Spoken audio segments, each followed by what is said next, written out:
என்ன மாஸ்டர் வீட்டுக்கு போலீஸ்ல தேடி வந்ததா? நான் என் வயசுல பண்ணாதான் நீ உன் வயசுல பண்ற. சரியான ஆளியா நீ. நான் என்னமோ நீ வெறும் குஸ்தி மாஸ்டர், சினிமாக்கு டூப் மாஸ்டர்னு பார்த்தா நீ நிஜமாலே 10-15 பேர் ஆச்சு ஓட விட்டுருக்க. வெயிட் பாட்டியா நீ?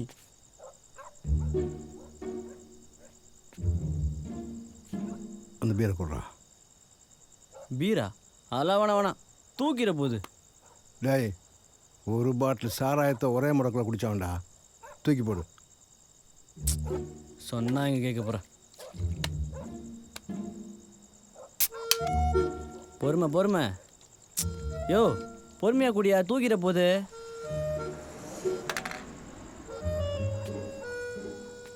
இன்னொன்று கொடுறா.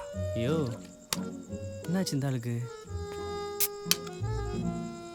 யோ, அது ஒன்றும் அருகம்புல் ஜூஸ் இல்லையா, பீரியா? என்ன யூட்டன் போட்டு குடிக்குது? எப்பா முடிச்சிருச்சு. அப்பா ஒன்று தப்பிச்சுது. யோ பார்த்து போயா, படிக்கல போய் நட்டுக்க போற. ஷோ, அந்த சின்ன வண்டிக்கு தெரிஞ்ச